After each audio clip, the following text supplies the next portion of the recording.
Hola a todos, soy Karina Sanz desde Montevideo, Uruguay, a través de mi videoblog de Misterios de la Humanidad para compartirles en esta ocasión la segunda parte del informe sobre astrovirología. Espero que la primera parte les haya gustado y que esta segunda también. Nos vemos. En el informe anterior les comenté sobre una nueva rama de la ciencia llamada astrovirología, el estudio de posibles virus venidos del espacio exterior. Allí les relaté además sobre una hipótesis surgida a partir de la teoría de la panspermia, que refiere a que virus desconocidos y altamente mortales podrían estar llegando a nuestra biosfera a través de cometas, meteoritos o asteroides.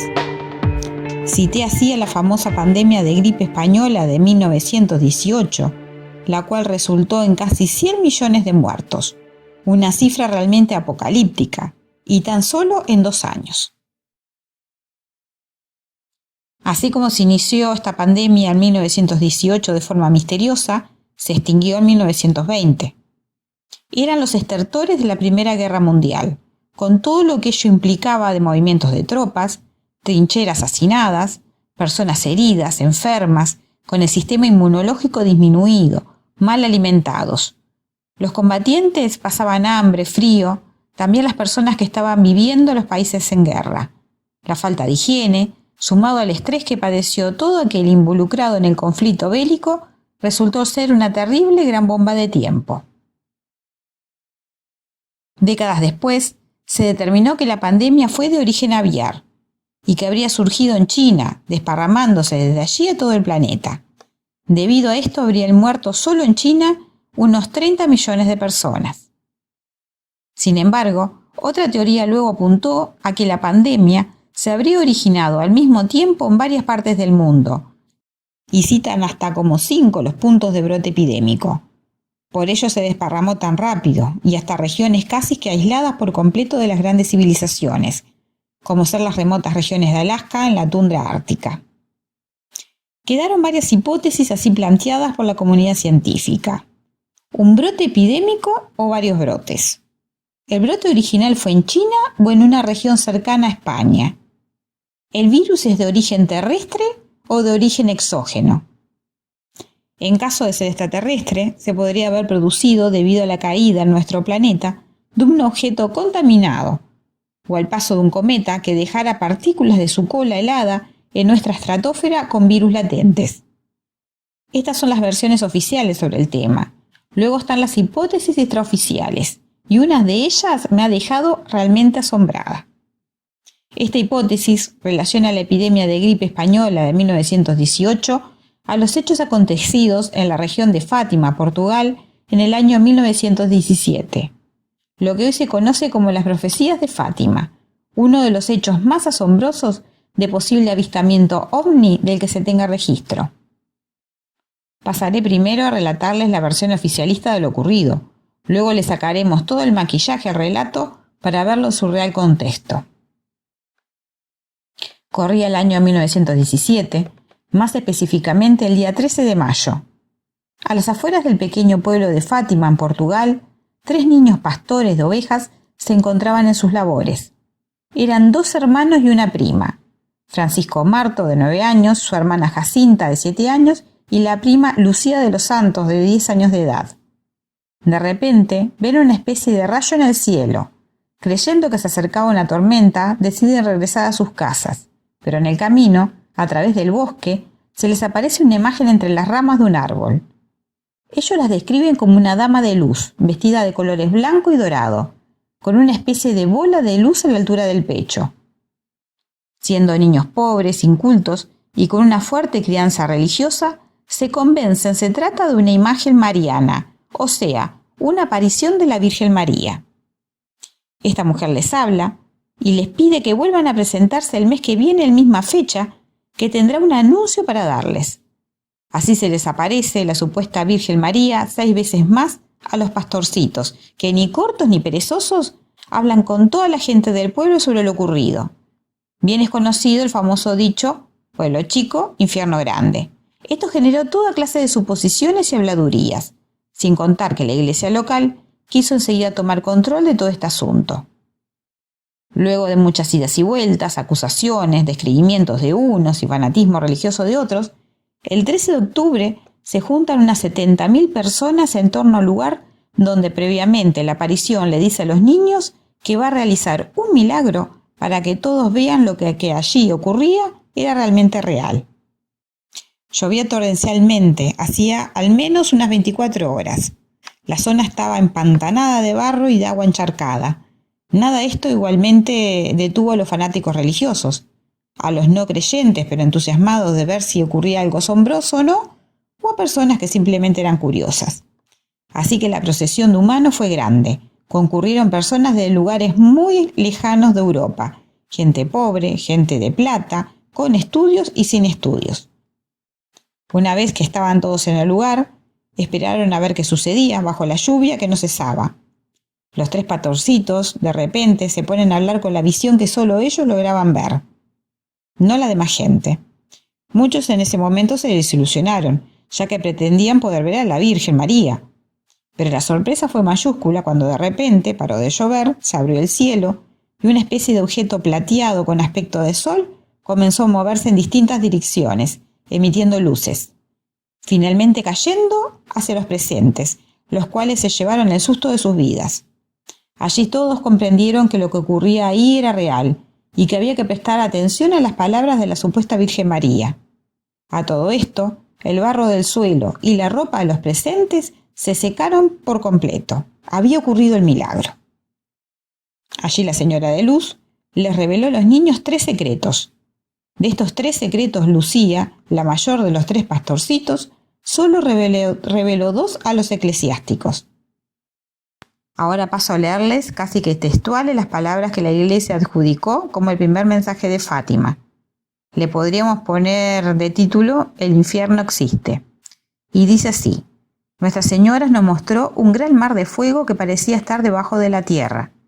Hundidos en este fuego estaban los demonios y almas, como si fuesen brasas transparentes y negras, con forma humana, que flotaban en un incendio producto de las llamas que de ellas mismas salían, conjuntamente con nubes de humo, sin peso ni equilibrio, entre gritos y gemidos de dolor y desesperación, que horrorizaba y hacía temblar de pavor. Los demonios se distinguían por sus formas horribles y asquerosas, de animales espantosos y desconocidos, pero transparentes y negros. Esta visión duró un momento, dijo Lucía, y gracias a nuestra Madre del Cielo, que nos había prevenido con la promesa de llevarnos para el cielo, si no fuese así, creo que habríamos muerto de susto y pavor, relata Lucía. La segunda profecía o mensaje de Fátima le podríamos poner como título Que desaparezca el comunismo. Y sigue citando Lucía. Enseguida levantamos los ojos hacia Nuestra Señora, que nos dijo con bondad y tristeza: Visteis el infierno, ¿para dónde van las almas de los pobres pecadores? Para salvarlas, Dios quiere establecer en el mundo la devoción al Inmaculado Corazón. Si hicieran lo que digo, se salvarán muchas almas y tendrán paz. La guerra va a acabar, pero si no dejan de ofender a Dios, comenzará otra peor. Cuando vean una noche alumbrada por una luz desconocida, sepan que es la gran señal que les da Dios de que Él va a castigar al mundo por sus crímenes, por medio de la guerra, el hambre y las persecuciones a la Iglesia y al Santo Padre. Para impedirla, vendré a pedir la consagración de Rusia a mi Inmaculado Corazón y a la comunión reparadora los primeros sábados. Si atendieran a mis pedidos, Rusia se convertirá y tendrán paz. Si no, esparcirá sus errores por el mundo, promoviendo guerras y persecuciones a la Iglesia. Los buenos serán martirizados. El Santo Padre tendrá mucho que sufrir. Varias naciones serán aniquiladas. Pero por fin, mi corazón inmaculado triunfará. El Santo Padre consagrará a Rusia, que se convertirá y será concedido al mundo algún tiempo de paz. Bien intensa la historia, ¿no? Imaginen esto en 1917, en plena Primera Guerra Mundial, cómo les cayó. Les cuento, los pastorcitos Francisca y Jacinta, los hermanos más pequeños, murieron poco tiempo después. Francisco con 11 años y Jacinta con 10 años. Recuerden que en el año 1918 estaba pleno el brote de gripe española. la cual enlazaremos más tarde en toda esta historia increíble. Sobrevivió Lucía, que decidió convertirse en monja de clausura, evadiéndose del mundo y guardando con ella la tercera profecía. Recién en 1943, y ante una nueva aparición de la Virgen María, que la premia que revele el último de sus mensajes, es que ella lo deja por escrito, pasando a ser este mensaje fuertemente custodiado por la Iglesia Católica. Lucía solicita no se dé a conocer su contenido hasta luego de su fallecimiento, o hasta el año 1960, ya que según ella, a partir de esa fecha, recién la revelación tendría sentido. Mucho se ha hablado sobre la tercera profecía de Fátima. Circulan muchas versiones, pero ninguna oficial. Algunos hablan de que se trata de la Tercera Guerra Mundial, ya que se predijo anteriormente a la Segunda.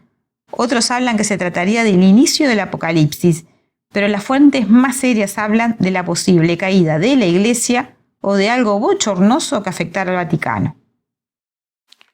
Lucía falleció en el año 2005, a los 98 años de edad. Pocas veces quiso hablar del tema, y menos aún sobre la tercera profecía. Aún así dejó escritas sus memorias. Esta es la versión oficial del tema. Ahora, como les dije, le sacaremos el maquillaje al relato presentado y analizaremos fríamente los datos obtenidos. Para comenzar, tenemos que tener en cuenta que se trataba de niños pobres e incultos, en un poblado y en una época muy conflictiva. Había una guerra en curso, el ambiente estaba tenso. Los niños tenían una fuerte educación católica, y hay que recordar que cada quien interpreta lo que ve en función de lo que comprende o conoce. El cerebro, cuando no entiende algo, trata de hacerlo encajar en lo que mejor se le ajusta. Por ejemplo, si vemos una cosa larga y sinuosa en el piso, a la pasada y con el rabillo de nuestro ojo, podemos pensar de primera que puede ser una víbora o una lombriz. Luego, al acercarnos y observar atentamente, podría tratarse de tan solo de una tira de goma o un trozo de lana en el piso. Nuestro cerebro tratará de encajar las imágenes que recibe con lo que tengamos ya conocido, y más cuando se trata de algo que nos asusta. Nuestro cerebro busca procesar rápidamente la señal obtenida para posteriormente reaccionar. Esos niños seguramente encajaron esa imagen desconocida en algo que veían casi que a diario, una imagen de la estatua de la Virgen María. Por lo que pude indagar, la imagen de ese ser de luz no tenía más de 1 metro, lo cual refuerza que para los niños se tratara de una imagen santa, ya que las estatuas que solían ver no tenían mayor tamaño que ese. Decían además que la Dama de Luz tenía un objeto luminoso a la altura del pecho, que enseguida identificaron como el corazón inmaculado. Llama poderosamente la atención también la coincidencia de que eran 3 niños y 3 mensajes. Cabe destacar también que Lucía le pidió a la Dama de Luz que ayudara a que los combatientes de la guerra, estamos hablando de la Primera Guerra Mundial, regresaran sanos y salvos a sus casas. Pero ella le respondió que solo ayudaría a los creyentes y a los arrepentidos. Para ser la Virgen María, la señora de espiritual tenía bien poco, Y ni que hablar del primer mensaje, donde todo aquel que no se convirtiera verá su alma en el infierno. Si hay algo que detesto de las religiones, que no son otra cosa que un medio de control social y político de las masas, son esta clase de mensajes que incitan al miedo, a la discriminación y el fanatismo. Siempre que escucho barbaridades de este tipo, ya de por sí sé que se da por tierra la posibilidad de que se trate de una visión de un ser superior.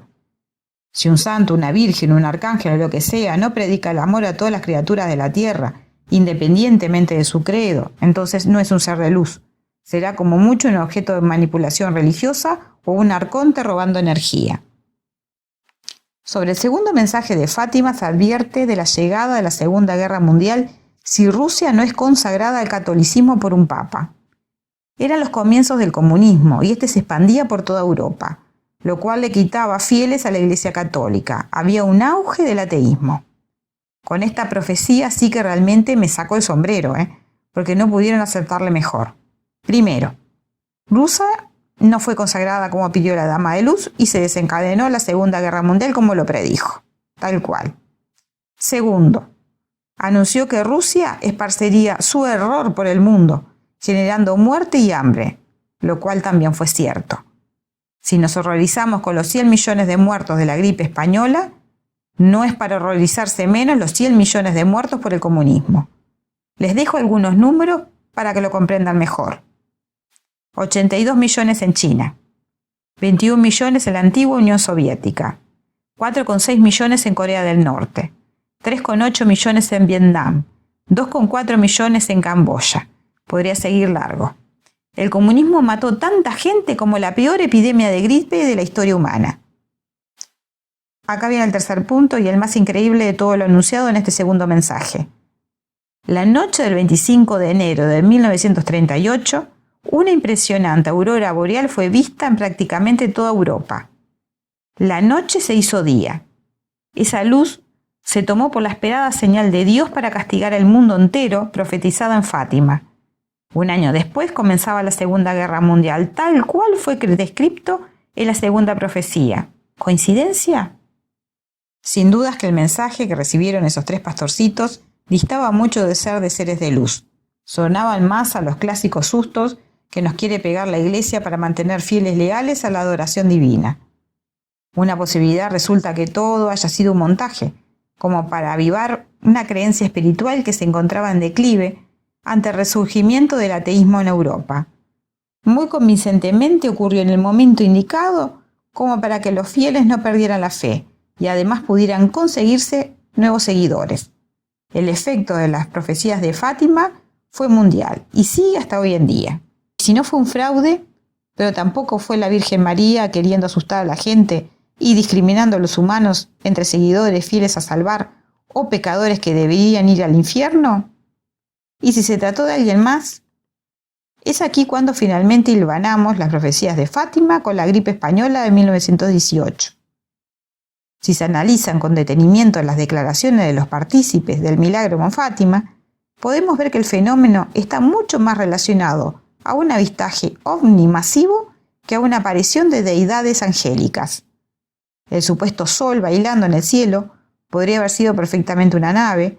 La dama de 1 metro que se movía suspendida en el aire hablando con su boca cerrada podría haber sido un ente de otro mundo o hasta un holograma. La radiación emitida por el objeto seguramente fue lo que secó la ropa de la gente y el piso.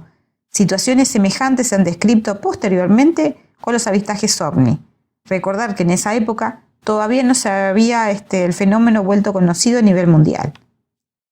Testigos hablan de una rampa de luz por la que se transportaba el ente, ya que luego de que comenzó el espectáculo de luces en el cielo, hubo personas que dijeron haber visto a la Virgen, al igual que los pastorcitos, y que ésta se movía por una rampa de luz.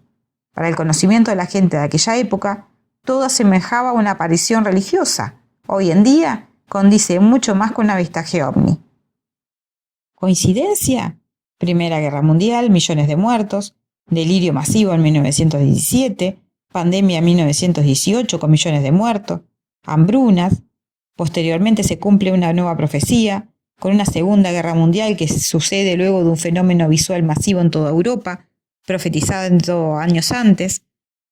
Mueren millones a través del comunismo, de la Segunda Guerra Mundial. Veámoslos en números para ver la imagen un poco mejor. Muertos en Primera Guerra Mundial, 1914 a 1918, 10 a 30 millones de personas. Purga comunista en Rusia, en el año 1918, 9 millones de personas. Muertos por epidemia de gripe española, 1918 a 1920, 50 a 100 millones de personas.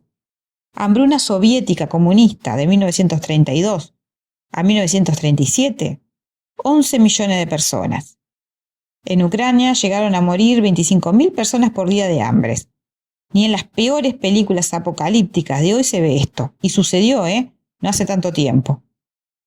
Muertos por Segunda Guerra Mundial, 1939 a 1945. 55-60 millones de personas. Le podemos agregar además unos cuantos millones de muertos por comunismo en China, Corea, Vietnam, etc. Sin dudas que fueron años apocalípticos. Parecería hasta que nos querían borrar del planeta. Yo no creo en las coincidencias.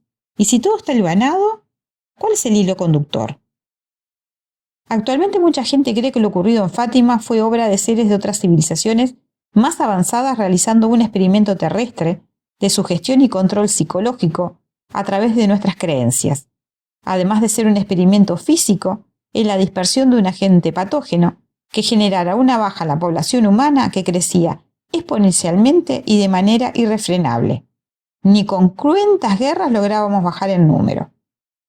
Así sostienen que ese 13 de octubre de 1917 en Fátima, Portugal, y aprovechando la concurrencia de 70.000 personas hacinadas en un mismo punto, que encima provenían de todas partes de Europa, se sembró a propósito un virus para que luego se desparramara y matara a tantos humanos como se pudiera. En este caso, el virus no seleccionó a sus víctimas entre creyentes y paganos, como hubiera querido la supuesta Virgen María. Fuerte, ¿no? ¿Posible? Sí, todo es posible. Es una teoría algo macabra, pero he escuchado otras peores. Todo resulta sospechoso. Demasiadas coincidencias. Todo se dio de manera muy extraña en esas décadas. Hoy en día, el santuario de Nuestra Señora del Rosario de Fátima, en Portugal, es uno de los más importantes santuarios marianos del mundo. El santuario es visitado por 4 a 6 millones de peregrinos cada año. Increíble, ¿no? Para esa gente, el recordatorio de ese famoso suceso del pasado se trató de un milagro religioso al cual hay que hacerle alabanzas.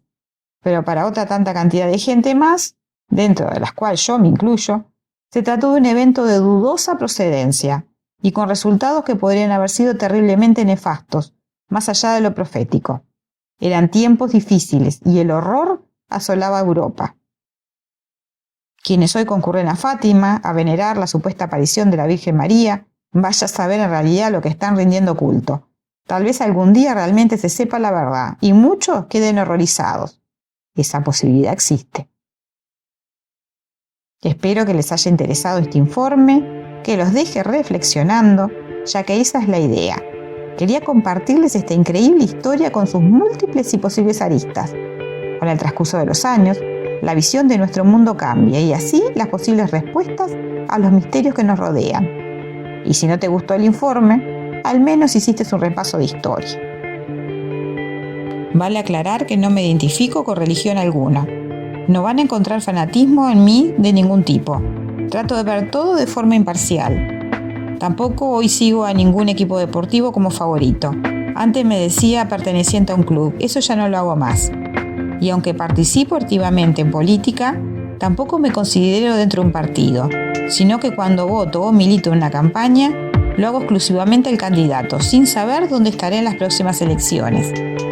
He aprendido que cuanto más me desprendo de fanatismo y de adoraciones, más amplía mi mente, mis conocimientos, mis percepciones, mi aprendizaje y las posibles respuestas a tantas interrogantes. Es como de golpe abrir una puerta de par en par, en lugar de pretender ver a través del ojo de una cerradura.